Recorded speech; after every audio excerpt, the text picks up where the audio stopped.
চিন্তিত আছে। যাকে আমরা বাচ্চা বলছি, ও কত জন্ম ঘুরে এসেছে কে বলবে? কত জন্মের অভিজ্ঞতা ওর ভিতরে আছে কে বলবে? কত জন্মের মেরিট ট্যালেন্ট নিয়ে বসে আছে একটা বাচ্চা। ওইগুলো বন্ধ হয়, এগুলো বন্ধ করে দেওয়া তো দয়া করে। তাকে আমরা বাচ্চা বলে বলছি, বাচ্চা বলে সবকিছু এটাকে অস্বীকার করছি, সে কিন্তু ঠিক বাচ্চা নয়। বহু বহু জন্মের সঞ্চিত জ্ঞান ভাণ্ডার নিয়ে বসে আছে, তার ভিতরে লুকিয়ে আছে। অনেক সময় অনেক বাচ্চার অসম্ভব ক্ষমতা দেখা যায়, পূর্বজন্মের জমার ঘর সেই হিসেবে দেখা যায়। কিন্তু আমরা যাকে বাচ্চা বলি সে তো বাচ্চা নয়। বাচ্চা বললে হবে কৃষ্ণের বাল্যলীলা আলোচনা করি আমরা, কিন্তু তার যে বাল্যকালটা সেটা একটা গৌরবের বিষয়। তার বাল্যলীলা যা বলেছে, তিনি যা প্রকাশ করছেন বৃদ্ধেরও বৃদ্ধও জানে না, বোঝে না ব্যাপার। ওর মধ্যে এইসব বিচারগুলো সবসময় থাকে না। ভাগবতের দশম স্কন্ধের 23 অধ্যায় আলোচনা করতে গেলে দেখা যায় লেখাপড়া জানার লোক, যারা জ্ঞানী গুণী, যারা ভালো মন্দের বিচার করেন, করে থাকেন, যাদের বলা হয় মুনি ঋষি, এমন সংজ্ঞা যাদের আছে, তারাও যেন কিছু ছেলে মানুষের মতো ছেলেমি করছে। বলে এটা কি বললেন বুঝলাম না তো। ছেলে মানুষের মতো ছেলেমি করছেন বলে, হ্যাঁ তো তত্ত্ব দর্শনটা ঠিক জানেন। তত্ত্ব দর্শন মানে গুড বেটার বেস্ট,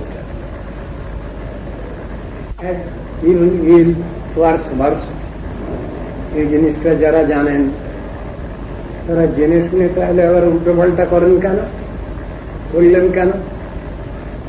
শ্রীমদ ভাগবতের দশম স্কন্ধের 23rd চ্যাপ্টার। আর যজ্ঞ করতে বসছিলেন, কার জন্য করি আমরা? কার জন্য করা দরকার? যজ্ঞেশ্বর ভগবান শ্রীহরি, তার জন্যই আমাদের যার যজ্ঞ করার দরকার হয়। সর্বযজ্ঞেশ্বর হরিহি মন্ত্র আছে, তারই প্রতিকামনায় আমরা যার যজ্ঞাদি করি। কিন্তু কাজের বেলায় হচ্ছে না তা।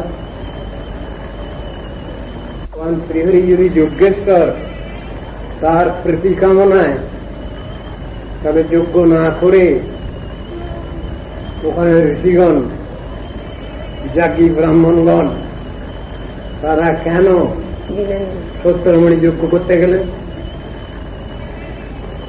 পড়ে রয়েছে, বিচার পড়ে রয়েছে, জাজমেন্ট সংজ্ঞা তো আছে। যাজ্ঞী ব্রাহ্মণগণ যারা, তারা তো তত্ত্বদর্শী, তারা তো সমাজের উপরে বসে আছেন, আজকে পরিচালনা করছেন। তারা যে ডিরেকশন দেবেন সমাজ সেই অনুসারে চলবে। তারা যে নীতি আদর্শ বলবেন, প্রচার করবেন, সমাজ সেইটা নেবে।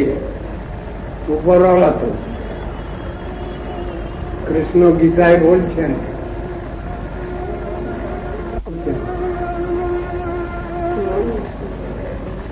जब जदाचरित श्रेष्ठ तत्तदेव तरो जना। ইতর ব্যক্তি ততদিন ব্যক্তি তারা সেইটাই নিয়ে চলবার চেষ্টা করে। সযৎ প্রমাণও করছে লোকস্তদনুবর্ততে, তিনি যেটাকে প্রমাণ বলে স্থির করেন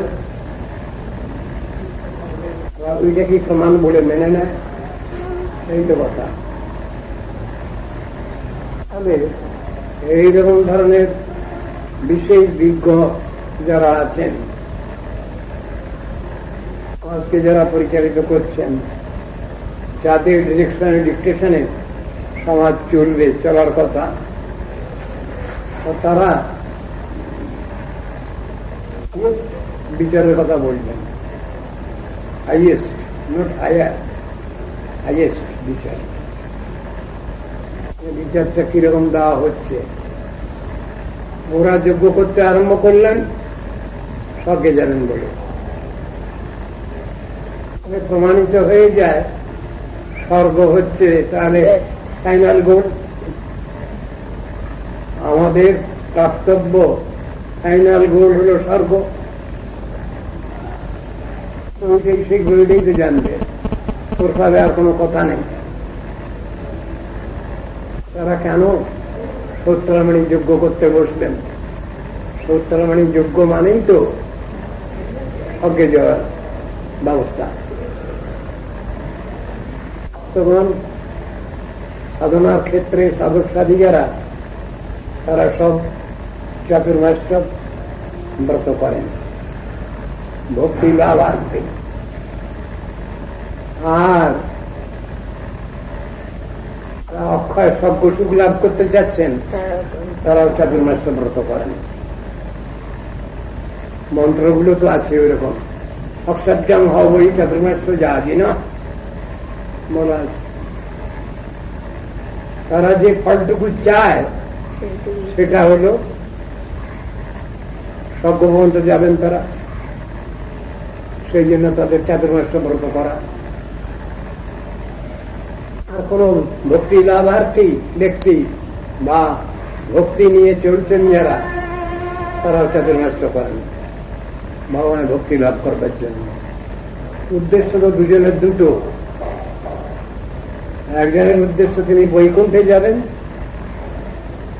ভগবানের সেবা করবেন সেখানে গিয়ে, আর একজনের উদ্দেশ্য তিনি স্বর্গে যাবেন, স্বর্গ সুখ চান।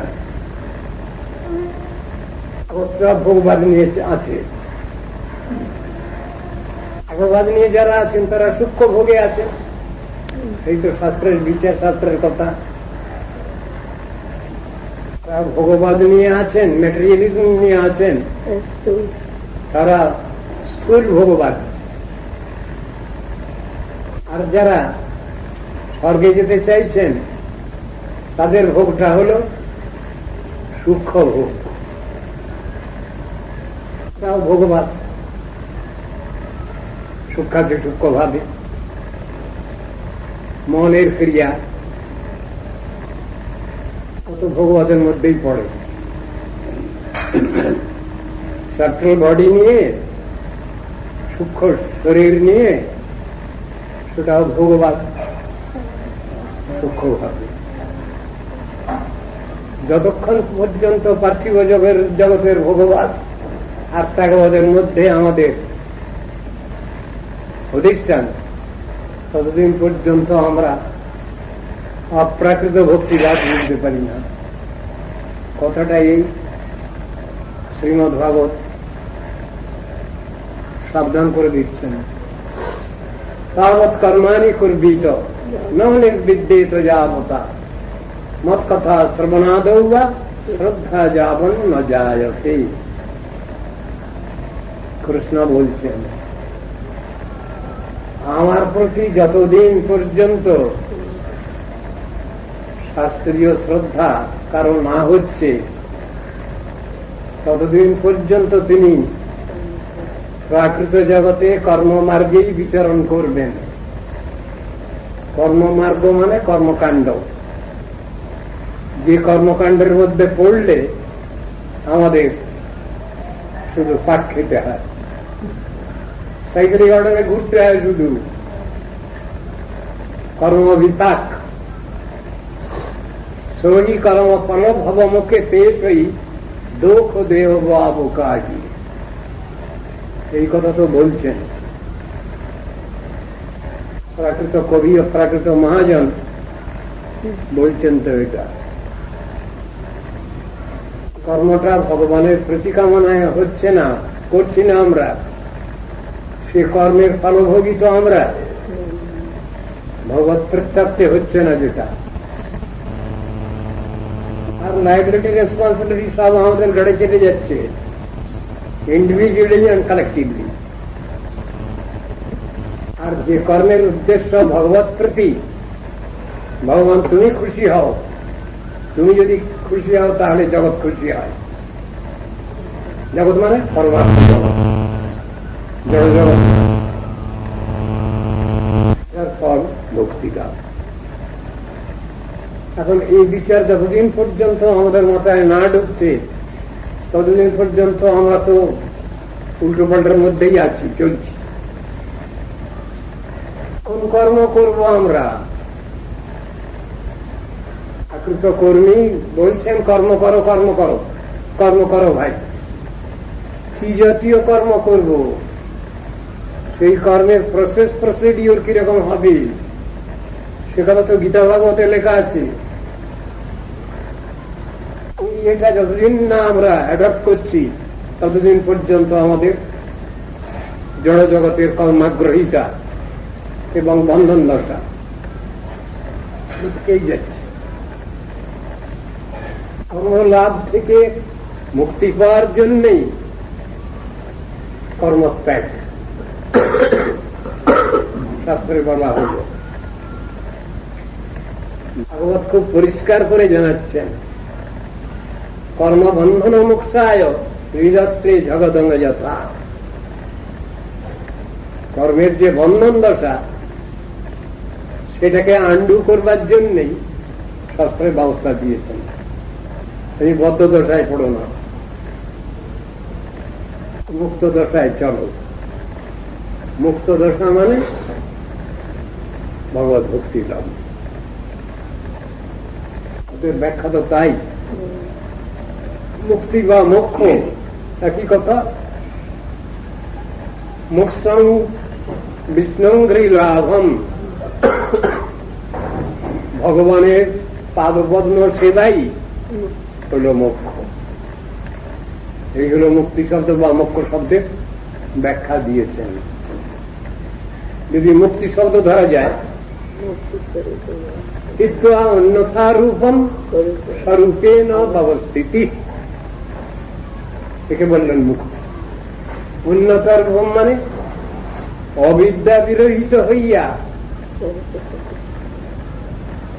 ভগবানের সাধন। আমাদের যে স্বাভাবিক ভাব আছে প্রতিটি জীবাত্মার ক্ষেত্রে, সেই বিচারে প্রতিষ্ঠিত হওয়ার নাম হল মুক্তি। প্রকৃতিস্থ হওয়ার নামই হল মুক্তি। অবিদ্যা হল ফরেন এলিমেন্ট।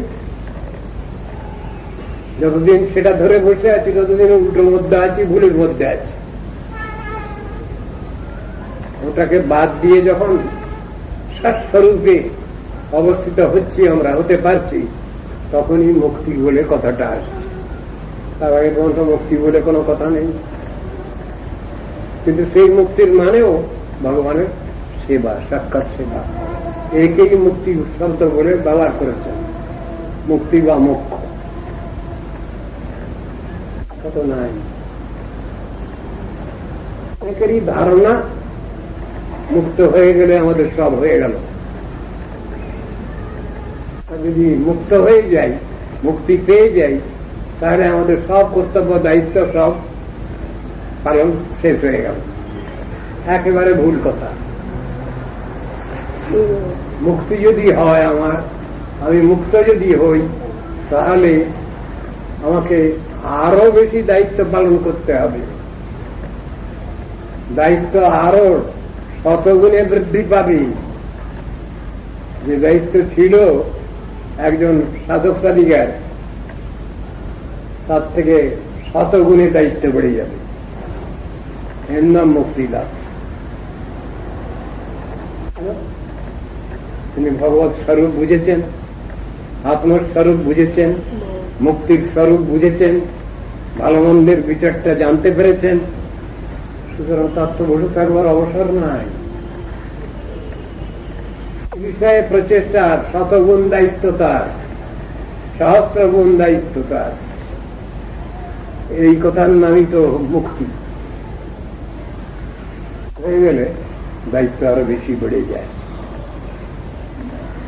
তো জীব ভগবানের কাছে থেকে তারা ভগবানের সাক্ষাৎ সেবা করেন। তাদের কর্মফল ভোগ নাই, সব শেষ। তবেই তারা ওই সেবাটা পাচ্ছেন, ভগবানের কাছে থেকেই তারা সাক্ষাৎ সেবা পাচ্ছেন। ওইটাই তাদের একমাত্র কর্তব্য। জাগতিক কোনো ব্যাপার নেই। ভগবান যদি বলেন তুমি যাও জগতে, আমার কথা জগৎকে বলো, শাস্ত্রীয় তথ্য জগতের কাছে পরিবেশন করো, তত্ত্বদর্শন লোককে, তত্ত্ব সিদ্ধান্ত লোককে জানাও, বুঝাও, তাহলে ভগবত প্রেরিত হয়ে তিনি এই জগতে আসেন আজ্ঞা পালন করবার জন্য। ওটাও তার সেবা, এই জন্য আসেন। শেষ হচ্ছে না, দায়িত্ব শেষ হচ্ছে না তো। তাপি লীলয়া বিগ্রহং কৃত্বা ভগবন্তং ভজন্তি, মানে পরমমুক্ত যারা, তারাও ভগবত আদেশে এই সংসারে এসে ভগবত কথা কীর্তন করছেন, ভগবানের ডিরেকশনে, আদেশ। আবার যখন সময় হয়ে যাচ্ছে চলে গেল, একটুও কষ্ট নাই। আমাদের যদি জিজ্ঞাসা করা হয় বৈকুণ্ঠে, জায়গাটা এইরকম জায়গা যেখানে গেলে আর ফিরে আসতে হয় না। জড় সংসারটাকে ভালো লেগেছে তো, সেই জন্য এখান থেকে ছেড়ে যাওয়ার কোনো ইচ্ছা নেই আমাদের বদ্ধযুগে। কিন্তু যার একটু সুকৃতি, মানে জমার ঘর, ফিক্সড ডিপোজিট যার একটু বেশি আছে, তিনি বুঝে নেবেন যে এখানে থাকাটা বুদ্ধিমত্তা নয়, এটা বোকান, সময় নষ্ট, নিয়ার ওয়েস্টেজ অফ টাইম। তিনি রাজি হয়ে যাবেন। কিন্তু বুঝছেন না ব্যাপারটা, হাতগুলো উঠছে না। এখানে ভাগবত ব্যাখ্যা করছিলেন, নাম তার গোকর্ণ। তো একবার সপ্তাহ পারায়ণ হয়েছে, 7 দিন ধরে ভাগবত আলোচনা হয়েছে। বহু মুনি ঋষি বসে আছেন সেখানে, বহু ধার্মিক রাজন্যবৃন্দ বসে আছেন, বহু ধার্মিক গৃহস্থ পুরুষ স্ত্রী বসে আছেন, বহু মহাত্মা বসে আছেন সেখানে। 7 দিন ভাগবত পারায়ণ হয়ে যাওয়ার পর একজনের জন্য একখানা প্লেন এসেছে বৈকুণ্ঠ থেকে। কি দুঃখের কথা বলুন তো। 7 দিন ধরে তারা সময় মতো ভাগবত ব্যাখ্যা শুনলেন,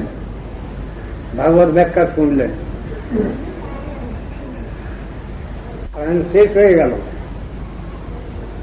বৈকুণ্ঠ থেকে প্লেন এসেছে একখানা মাত্র, একজনকে নিয়ে যাওয়ার জন্য। 5 সিটার হবে, কারণ ওরা তো 2 জন এসেছেন, বিষ্ণুদূত 2 জন এসেছেন ওই প্লেনে, আর নিয়ে যাবেন একজনকে, এই 3 জন। যেখানে ভাগবত পারায়ণ হচ্ছিল তার পাশেই সেই প্লেন নেমেছে এসে। ভাগবত পারায়ণ যেখানে শেষ হয়েছে সেখানে বিষ্ণুদূত 2 জনে এসে তারা শাস্ত্রাঙ্গে প্রণাম করলেন। সম্মান, শাস্ত্রের সম্মান, তারাও সেখানে প্রণাম করলেন। কোনো প্রণাম করলেন গোবর্ণকে, আমরা ওকে নিয়ে যাওয়ার জন্য এসেছি।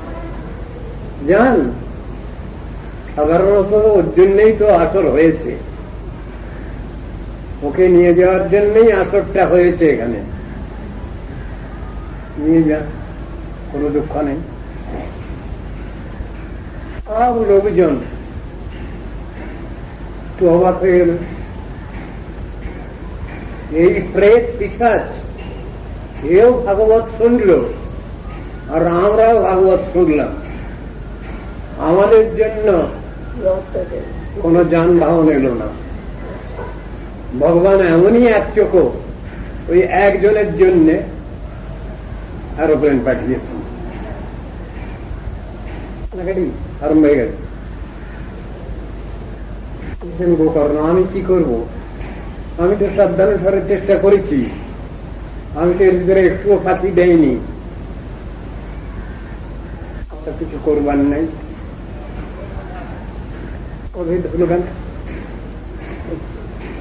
আমার মনে হচ্ছে কি জানেন, আপনাদের ঠিক শোনা হয়নি। আসবেন, আপনাদের ঠিক শোনা হয়নি। যে প্রসিডিউর নিয়ে শ্রবণের দরকার, সেই শ্রবণটা হয়নি আপনাদের। এটাই বোঝা যাচ্ছে আইনে তাই বলে। কেমন শ্রবণ সেটা? শ্রবণ মানে মনন নিদিধ্যাসন, সহজ শ্রবণ। সে জিনিসটা আপনাদের হয়নি। ওই প্রেতের পিশাচেরই হয়েছে, আপনাদের হয়নি। সেখানে তো অনেক মনি ঋষি, অনেক সাধু সন্ত, অনেক ধার্মিক রাজা, অনেক ধার্মিক গৃহস্থ সব বসে আছেন সেই সভায়। কিরকম ব্যাপার? তাহলে আমাদের শ্রবণ হয়নি না? যদি শ্রবণটা আপনাদের হতো তাহলে তো আপনাদেরও ডাক পড়তো। আপনাদের জন্য তো কই আসেনি, তো একজনকে নিয়ে যাওয়ার জন্যই ওরা এসেছেন। বিচারের কথা, পিশাচ এমন ভাবে শ্রবণ করেছে, ওর জন্যই ডাক পড়েছে। আগে তো আর ভগবানের সঙ্গে কথাবার্তা ছিল না গোকর্ণের, কিন্তু প্রসিডিওর নিয়ে ভাগবত আলোচনা হয়েছে, শ্রবণ হয়েছে ভাগবতে, সেই জন্য তো কথাটা এসেছে। এখন কান্নাকাটি করলে কি করবো আমি? গোকর্ণ বলছে,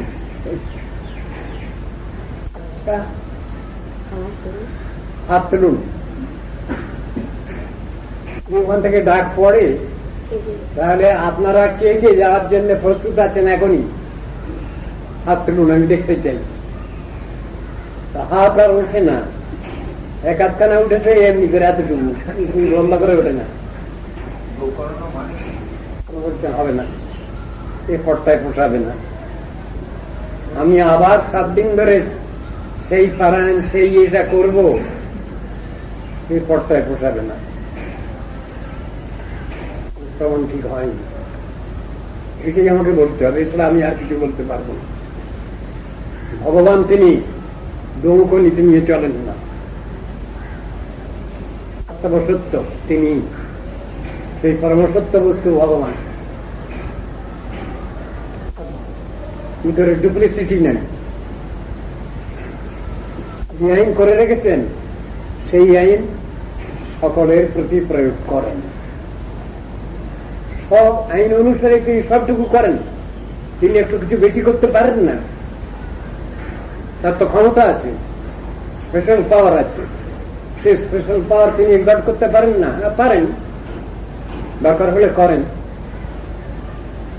সেটা তো সকলের জন্য নয়, সেটা তো স্পেশাল ব্যাপার, ওটা তো স্পেশাল গ্রেস। সেই কথাটা বলছেন, শুন। উঠলো কিছু, কিন্তু উনি বললেন এতে আমার পক্ষে আর সম্ভব না। আপনারা যেভাবে শুনতে হবে শাস্ত্রে লেখা আছে, অসার খলু সংসার দুঃখ রূপী বিমোহক সুখ কস্য চ ধনম শ্রেহবান জগতি নিচম অনিচম। মানে খুব সোজা, খুব সহজ সরল সংস্কৃত। এই সংসার অসার, দুঃখরূপী, মোহন বিমোহনজনক। কার ছেলে, কে কার মেয়ে, কে কার স্বামী, কে কার পত্নী, আর সময় একটা জ্বালা যন্ত্রণা আছে এই সংসারে। স্নেহবান জলতি অনিচম, সবসময় জড়িত। ইন্দ্রস্য সুখমস্তি। আপনারা যদি মনে করেন যে ইন্দ্রদেব খুব সুখে শান্তিতে আছেন, না, সব সময় তীব্র বিরক্ত, দৌড়ঝাঁপের সীমা নেই তার, দেবরাজ ইন্দ্রের। মাত্র ইন্দ্রস্য সুখমস্তি। ইন্দ্রদেবের, দেবাদিদেব দেবরাজ ইন্দ্রেরও সুখ শান্তি নেই।